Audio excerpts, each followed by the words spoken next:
Home അല്ലേ നാലാം ഭാവം. കംഫോർട്ട് നമ്മുടെ സുഖഭാഗമാണ്. അമ്മ ആണ്, അമ്മയുടെ പരമ്പരകളാണ്, പരദേവതയാണ്. നമ്മുടെ അമ്മ വഴിയുള്ള റൂട്ട്സ് എല്ലാം ചിന്തിക്കുന്നത് അതുവഴിയാണ്.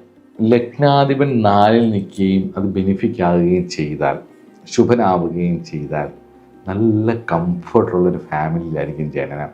അല്ലെങ്കിൽ വീട്ടിൽ നിന്ന് അത്രയും സുഖവും സന്തോഷവുമായിരിക്കും.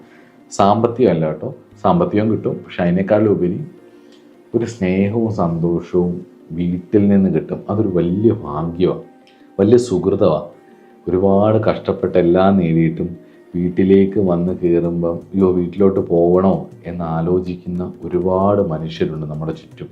നാളെ എന്താവുമെന്ന് ചിന്തിച്ച് ടെൻഷനാവുന്ന ഓരോ മനുഷ്യർക്കും വീട് എപ്പോഴും ഒരു കംഫർട്ട് പ്ലേസാണ് ആക്ച്വലി.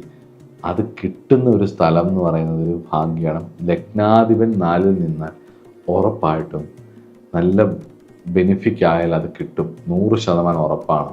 ഇമോഷണലി സെക്യൂർ ആയിരിക്കും, സെക്യൂറായിട്ട് ഫീൽ ചെയ്യും. ഒരു പ്രശ്നം വന്നാൽ വീട്ടിലുള്ളവർ താങ്ങും, വീട്ടിലുള്ളവർ കൂടെ നിൽക്കും. ഒരു സ്ട്രോങ് ഫാമിലി ടൈ ഉണ്ടാകും. ഒരു അമ്മയായിരിക്കും മിക്കപ്പോഴും അത് ഹാൻഡിൽ ചെയ്യുന്നത്. നല്ല അമ്മമാരുണ്ടാവുന്നത് ഒരു വലിയ ഭാഗ്യം കേട്ടോ.